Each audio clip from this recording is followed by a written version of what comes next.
오늘 15장 6절 말씀에 보면 아브라함이 여호와를 믿으니 여호와께서 이를 그의 의로 여기셨다라고 말씀하고 있습니다. 이것이 우리의 믿음입니다. 우리의 믿음으로 하나님이 그의 의로 삼으셨다라는 것입니다. 그의 의로 여기셨다 한다는 것은 무엇을 의미하느냐? 하나님이 함께 하신다는 것입니다. 하나님은 거룩하신 하나님이십니다.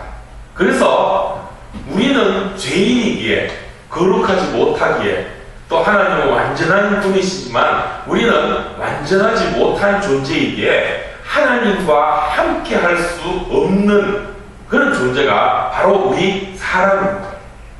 그럼에도 하나님이 우리와 함께 하신다는 것은 하나님과 함께 할 만한 의를 이루었기에 하나님과 함께 할 수 있다는 거예요. 우리에게 있는 이 죄를 벗어버릴 수 있는, 죄를 떨쳐버릴 수 있는 그 뭔가가 있다는 것이죠.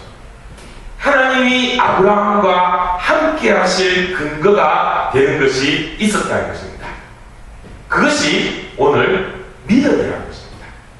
아브라함의 믿음이 그 아브라함의 의가 되어서 그것으로 근거하여 하나님이 아브라함과 함께 하셨다는 말씀입니다. 그러니까 아브라함이 함께 할 수 있는 것은 그 아브라함에게 믿음이 있었기 때문에 하나님이 그 믿음 때문에 아브라함과 함께 하셨다는 것이죠. 그러면 여기서 우리도 하나님과 함께 하고자 하면 우리에게 그 믿음이 있어야 된다는 것입니다. 바로 아브라함의 믿음, 아브라함과 같은 믿음이 우리 가운데 있어야 하나님이 그것을 의로 여기시고 바로 그 믿음을 근거로 하여 우리와 함께 하실 수 있다는 것입니다. 그러면 도대체 그 아브라함의 믿음이 무엇이냐? 도대체 아브라함이 어떻게 믿었기에 하나님이 그 아브라함의 믿음으로 함께 하실 수가 있는가? 바꿔 말하면 우리가 하나님과 함께 하기를 원하지 않습니까? 우리의 믿음은 함께하는 하나님, 그 은혜와 그 복을 누리는 것이 우리가 추구하는 궁극적인 목표이죠. 그러면 그 하나님과 함께하기 위해서 우리도 믿음을 가져야 되는데 어떤 믿음을 가져야 되느냐 말이죠. 그냥 무조건 하고 믿습니다 하고 막 그러면 하나님이 뭐냐 하고 따라오시느냐, 그게 아니라는 거죠. 그냥 무조건 믿습니다 하고 가면 간다고 되는 게 아니라는 거죠. 하나님이 의로 여길 만한, 하나님이 합당히 여길 만한 믿음이 되어야 한다는 것이죠. 아브라함은 바로 그런 믿음이 있었다는 것입니다. 그러면 도대체 그 믿음이 뭐냐? 한번 살펴보기를 원합니다. 지난주에 하나님께서 아브라함을 부르셨음을 우리가 보았습니다. 갈대아 우리에 살고 있는 그 아브라함과 그 아버지와 아브라함의 그 자손들을 하란 땅으로 이끄시고 또 거기에서 하나님이 아브라함을 불러서 그러하여금 약속한 땅, 하나님이 지시하는 대로 따라오라. 그러면 네가 복이 될 것이다 말씀하시고 그 아브라함을 이끌어 가셨습니다. 아브라함은 하나님의 그 말씀을 붙잡고 하나님을 쫓았습니다. 고향과 아비와 친척, 자기의 삶의 기반을 다 버리고 갈대아 우르와에서 시작해서 그 하란 땅에 이르면서 그 대도시에서 그가 우리가 아는 것처럼 우상을 만들면서 그렇게 큰 재산을 벌었을 그가 그 모든 기반을 다 버려두고 홀몸으로 나그네의 삶을 살아가며 떠돌이 인생을 살게 되었다는 것입니다. 그러나 아브라함은 그가 가는 곳마다 하나님을 예배하였습니다. 하나님 앞에 단을 쌓으며 하나님의 이름을 부르고 하나님을 쫓아가는 예배의 삶을 살았다는 것이죠. 오늘 우리도 그런 예배의 삶을 살아야 할 것입니다. 제가 추구하는 목회 방향은 그것입니다. 흔히 소위 얘기하는 목회 철학이라는 게 저는 그겁니다. 예배의 삶입니다. 삶이 예배가 되고 예배가 삶이 되는 그런 믿음, 아브라함이 그런 믿음을 보였다는 거죠. 가는 곳곳마다 그는 하나님을 부르며 예배하였다는 것입니다. 그런데 14장에서 보면 중요한 한 사건이 일어남을 우리가 보게 됩니다. 내가 오늘 15장 말씀만 읽었지만 14장의 말씀이 아주 중요한 사건이 일어나게 되죠. 지금 읽어보기는 못하지만 집에 가셔서 한번 14장의 말씀을 자세히 한번 읽어보시기 바랍니다. 뭐냐? 이제 아브라함이 이제 그렇게 고향을 떠나 나오면서 그와 함께 했던 롯이 있었죠. 아브라함이 흉년이 들어서 애굽 땅에 가게 되고 그 애굽 땅에서 하나님이 지켜주심으로 인해서 그가 큰 재산을 가지고 나오게 되었습니다. 그리고 그가 사는 때에 하나님께서 또 복을 주셨으므로 그 소유가 점점 많아졌다고 13장에서 말씀하죠. 그러다 보니 롯의 재산도 많아지고 아브라함의 재산도 많아지면서 그 사이에 다툼이 있게 되어서 이제 더 이상 아브라함이 그의 조카 롯과 함께 살 수 없을 지경에 이르게 되었습니다. 그만큼 재산이 많아지고 큰 부자가 되었다는 거죠. 그래서 이제 아브라함이 롯에게 이제 니도 네 갈 길 가라. 니도 이제 장성하였고 니도 재산이 많으니까 니는 니들 갈 대로 가고 나는 내 갈 대로 가자. 그렇게 말하면서 네가 먼저 어디로 갈지 정해라 할 때 롯이 쭉 살펴보니까 소돔과 고모라 땅이 참 살기가 좋아 보이고 거기에 정말 큰 도시가 서 있는 게 저기 가면 살만하겠다 해서 롯은 그곳으로 가게 됩니다. 그리고 아브라함은 그 롯이 가는 것을 보고 자기는 반대쪽으로 가게 되었죠.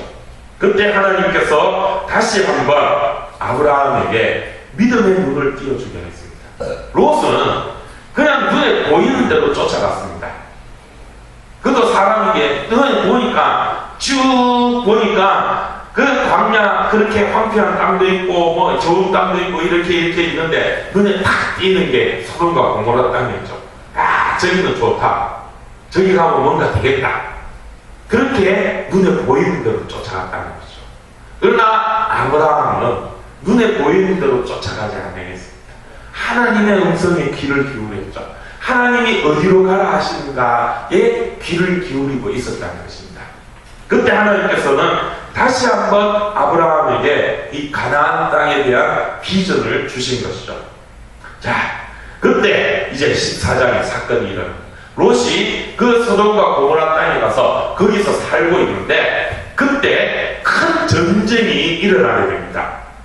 14장 1절에 보면 시날 왕 아브라벨과 엘리살 왕 아리옥과 엘람 왕 그들라오멜과 고임 왕 디달이 소돔 왕 베라와 고모라 왕 비르샤와 아드마 왕 시납과 스보임 왕 세메벨과 벨라고 소알 왕과 싸우게 됐다라고 이제 말씀하고 있죠. 이게 말하자면 세계 전쟁이 일어난 것입니다.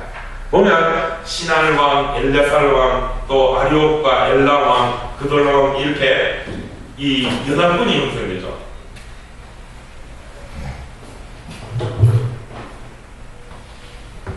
이 왕들이 이제 소돔과 고모라 그리고 아드마 왕, 스보임 왕, 벨라 왕을 치게 됩니다. 왜 치게 되느냐? 여기 1절에 나오는 이 그돌라오멜 왕이란 그돌라오멜과 그돌라오멜 엘라 왕 그돌라오멜이라는 사람이 나오게 되는데 이 이름도 어렵죠. 이 이름 보기도 읽기도 힘든 그런 왕들의 이름이 나오는데 이 중요한 역사의 사건입니다. 이 그돌라오멜이 당시에 패권 국가, 그러니까 당시에 최고의 왕이었습니다. 힘이 제일 센 나라의 왕이었다는 거죠. 그래서 당시에 많은 나라들이 그 그돌라오멜 밑에 머리를 숙이며 그를 섬기고 있는 입장에 있었다는 거예요. 지금으로 말하면 미국과 같은 나라라는 것이죠. 그래서 전부 다 이 미국 아니면 옛날에 뭐 우리나라 같은 중국 같은 나라 4대로 우리가 또 막 중국을 말하자면 우리의 그 큰 왕이라 하면서 거기에 우리가 조금도 가치가 안 것처럼 이 당시에 많은 나라들이 이 그돌라오멜 왕한테 조공을 바치면서 신하의 국가로 살고 있었다는 것입니다. 그런데 이때 이 소돔과 고모라 왕이 왕이 여기에 2절에 나오는 이 5 왕들이 연합을 해서 우리가 왜 저 그들라오멜 밑에 있어야 되느냐? 우리도 이제 힘이 센데 말하자면 독립하자. 그들라오멜의 통치를 우리가 거부하고 우리끼리 한번 잘 살아보자. 이렇게 말하자면 반란을 일으키는. 그래서 그들라오멜이 그들을 치러 왔어요. 이 세계 전쟁이 일어난 것입니다. 이 다시 한번 이 그들라오멜과 이 소돔과 고모라 왕이 서로 자기가 높다고 하면서 전쟁이 큰 전쟁이 일어났어요. 옛날 우리 2차 세계대전 같이 그런 세계적인 전쟁이 일어나니 조그마한 전쟁이 아니라 이거 완전히 세계대전이 일어난 것입니다. 그런 전쟁이 일어나면서 뭐 서로 치고받고 싸우고 하는 과정에 어떤 일이냐면 롯이 포로로 잡혀가게 됐다라고 성경은 말씀하고 있습니다. 왜 롯이 포로로 잡혀갔냐? 롯이 그만큼 부자였다는 것입니다. 재산이 많고 영향력이 있었다는 것이죠. 그래서 그 롯의 재산을 가지기 위해서 롯을 포로로 해서 잡아갔다는 것입니다. 여기서 우리가 이 아브라함과 롯의 모습을 살펴볼 필요가 있습니다. 아브라함과 롯이 좀 부자였다 우리가 생각하니까 그냥 좀 재산이 많았는가 보다. 요즘 우리 이 상황으로 보면 집이 몇 채 있고 뭐 좀 자동차 좋은 차 굴리고 뭐 좀 그랬는가 보다 라고 우리가 생각하는데 그것보다 더 큰 부자였다는 것입니다. 뭐냐? 아브라함과 롯은 이미 그 당시에 한 나라를 만들 수 있을 만한 그런 영향력이 있는 사람들이라는 것이죠. 그런데도 그들은 나라를 만들지 않고 떠돌이 생활을 하고 있다는 것입니다. 롯도 비록 소돔과 고모라 땅에 들어가 살지만 그가 한 나라를 만들어 왕이 될 만한 지위에 있었지만 그 소돔과 고모라 땅에 그냥 이렇게 임시로 가가 있는 떠돌이 나그네 생활을 하고 있는 그런 모습이 있다는 것입니다. 그러다 보니까 이 전쟁 사이에서 롯의 그 재산을 위해서 그를 잡아가고 골모로 잡아가는 그런 사건이 일어나게 되죠.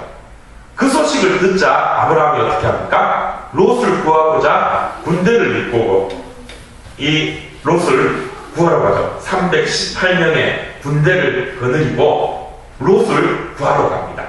어찌 보면 318명이 작은 숫자의 군사일지 모르지만 그러나 아브라함은 그 수로 전쟁에 이겨서 롯을 찾아오게 됩니다. 그만큼 이 아브라함이 힘이 셌다는 것이죠. 그들라오멜의 군대를 아브라함이 쳤다고 17절에 나오고 있습니다. 그들라오멜이 당시에 제일 힘센 나라의 왕이었는데 아브라함이 318명으로 그들을 쳐서 이 롯을 구해올 정도로 롯의 힘이 셌다는 것입니다. 그래서 이제 아브라함이 승쟁에 승리해서 다시 이제 귀환하고 있는 가운데에 있다는 거죠. 여기서 이 아브라함의 모습을 우리가 살펴봐야 됩니다. 말씀하셨듯이 아브라함은 이미 나라를 만들 수 있을 만큼 힘이 있는 사람이었습니다. 그런데 그는 나라를 안 세웠다는 것입니다. 우리가 지금 창세기를 쭉 보면서 아담 이후에 아담과 반대되어서 하나님에 대한 믿음을 버리고 그렇게 자기의 힘을 쫓아 그야말로 소위 세상을 향해 날아간 사람들의 모습을 보면 나라를 세웁니다. 아담의 아들 가인과 아벨, 가인이 아벨을 죽이고 그가 떠돌아가면서 갈 때 그가 아들을 낳고 그의 자손들이 뭘 했느냐? 나라를 세웠습니다. 그리고 바벨 노아의 시대에도 노아가 홍수 이후에 그 자손들을 통하여서 이제 많은 자손들을 놓게 될 때 그때 그 가운데에서 이 나라를 세운 자들이 생기고 그들이 바벨을 세워 탑을 쌓았다는 거죠. 우리가 지난번에 바벨 사건을 돌이켜볼 때 그 바벨이 그냥 우리가 흔히 생각하는 탑만 삐쭉하게 쌓아 올리는 것이 아니라 성을 쌓아서 나라를 만들었다는 것입니다. 그리고 그 탑을 쌓아서 그 나라에 많은 사람들을 불러 모아서 그 나라의 세를 확장하고 힘을 나타내고 과시하고자 하는 그런 모습. 그리고 아시는 것처럼 당시에 이 고대 사회의 나라는 그 나라의 왕은 신입니다. 그리고 지금 이 그돌라오멜이라는 사람이 당시에 최고의 권력자로서 많은 나라를 다스리고 있는 입장일 때 그는 그야말로 신입니다. 신. 우리가 애굽의 바로도 신이 되었는 것처럼, 그리고 그 후에 바벨론 왕의 그 왕들도 신이 되었던 것처럼 당시의 왕은 신입니다. 그런 신적 권위로 백성들을 다스리게 된다는 거죠. 말하자면 우상이 되어야 되는 거예요. 그런데 아브라함은 그런 나라를 세우지 않았다는 것입니다. 왜? 하나님이 계시니까. 자기가 나라를 세우고 왕이 되면 자기도 신이 되어야 되고, 또 그렇게 하는 것은 하나님에 대한 믿음이 아니라는 것을 그는 알았기 때문에 세상적으로 그가 높은 지위에 있고 부를 누리고 정말로 권세가 있고 힘이 있을 만한 사람이었지만 그는 세상의 그 모든 것 다 포기해버렸습니다. 그리고 하나님만 바라보았던 거죠. 오늘 이 14장에서 아브라함이 롯을 구하면서 그 그돌라오멜의 군대를 쳐부수고 승리하여서 돌아오면서 아브라함이 또 한 번 그 믿음을 증거하는 모습이 14장 17절부터 나타납니다. 그가 그렇게 이제 승리하여서 오고 있는데 그를 맞이한 사람이 있었습니다. 누구냐? 살렘 왕 멜기세덱이 그를 맞이합니다. 여기서 이 멜기세덱이 중요한 말입니다. 뜬금없이 나타나는 사람이 멜기세덱이죠. 살렘 왕, 예루살렘의 왕이었다는 것입니다. 그러니까 아직 이 아브라함과 그 후손들이, 이스라엘 사람들이 그 가나안 땅을 차지하지 않았을 때에 예루살렘에서 나라를 세우고 왕으로 있었던 사람이 멜기세덱인데, 이 멜기세덱은 우리가 또 아는 것처럼 하나님을 믿는 하나님의 제사장이라고 18절에 또 말씀하고 있죠. 이 멜기세덱도 참 특이한 사람입니다. 왕이면 그가 신이 되어야 되는데 왕이 오히려 하나님의 제사장으로 하나님을 섬기고 있다는 거죠. 그 역시 하나님에 대한 믿음이 있는 사람이라는 것입니다. 그런데 아브라함이 이 멜기세덱 앞에 나아가서 그에게 어떤 일을 행합니까? 11조를 바칩니다. 자기가 전쟁에서 승리하여서 수확한 전리품 가운데 10의 1을 멜기세덱에게 드린다는 것이죠. 이게 아주 중요한 것입니다. 이 11조는 바로 아브라함의 믿음의 고백인 것입니다.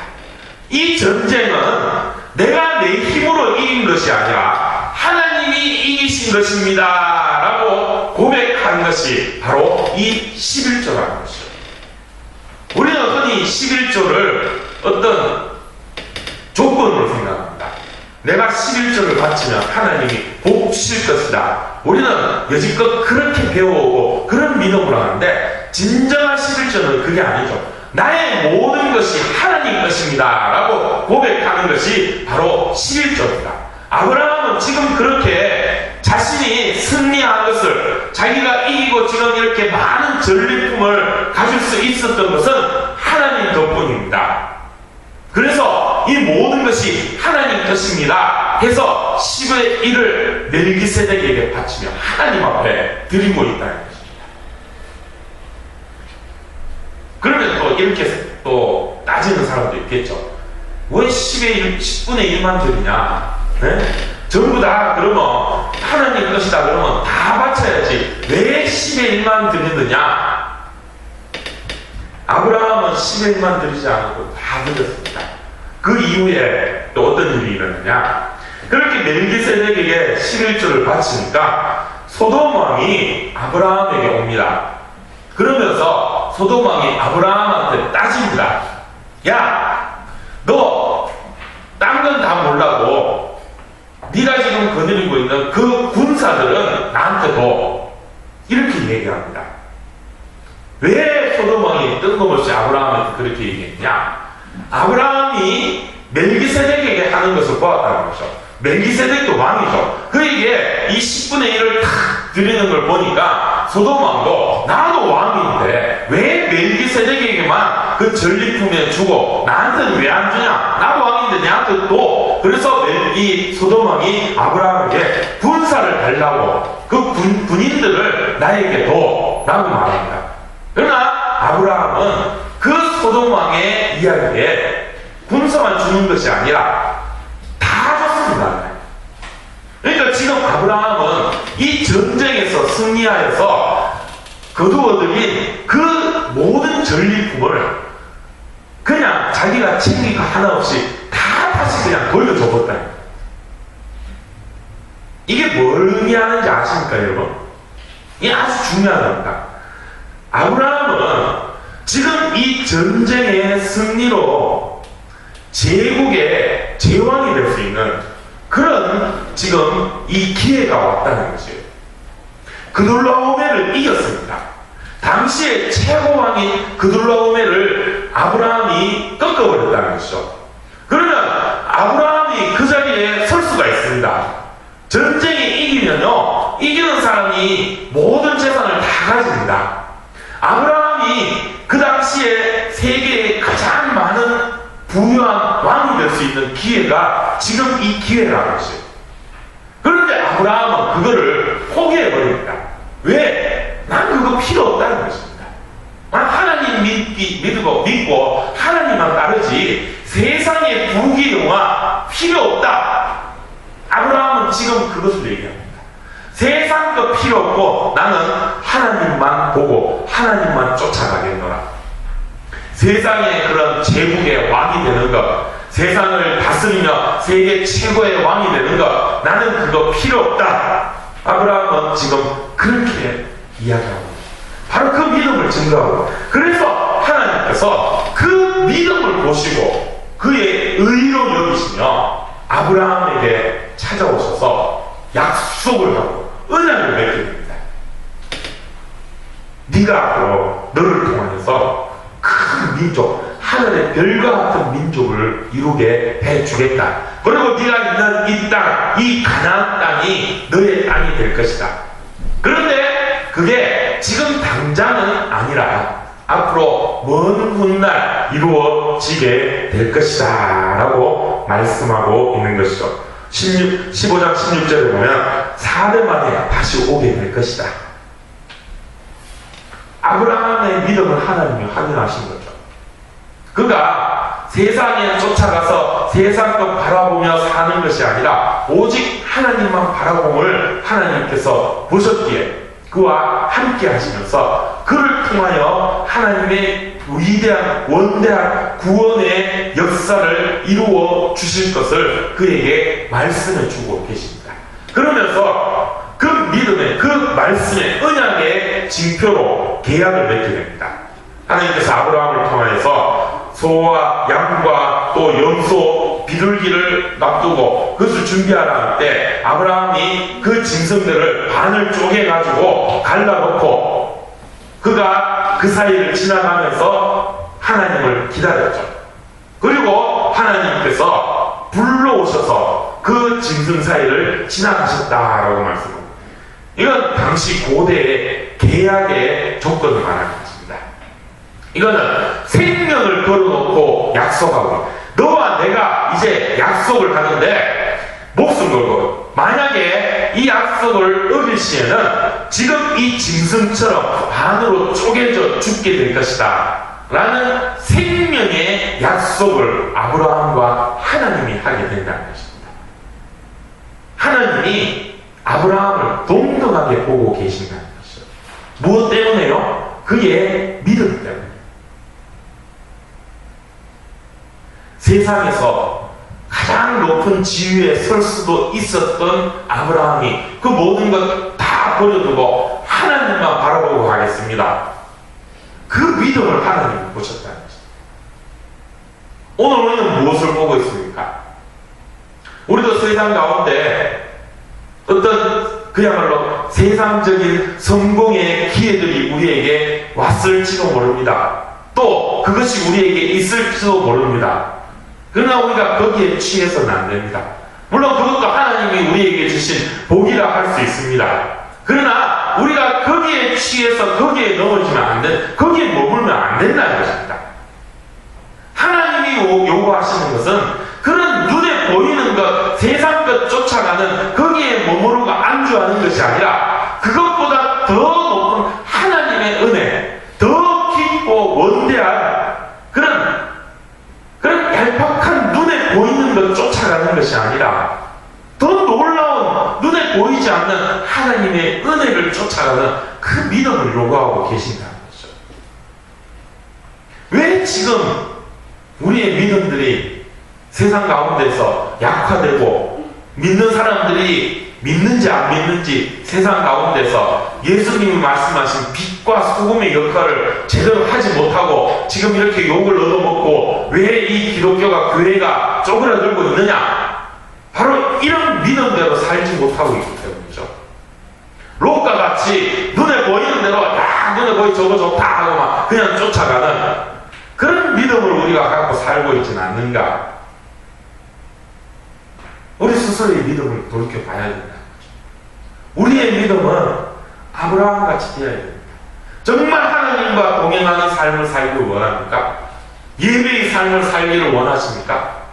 하나님의 은혜 가운데 정말 하나님만 찬양하며 사시기를 원하십니까? 그러면 아브라함과 같은 믿음을 가져야 됩니다. 세상 것 다 없어도 나는 오직 하나님만 바라봅니다. 돈, 명예, 권세 그것 다 필요 없습니다. 오직 하나님만 바라보겠습니다.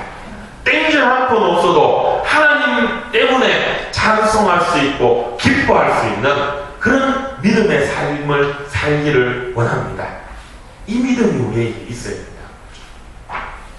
이런 믿음으로 승리하는 저와 여러분, 우리 예한교회가 되기를 원합니다.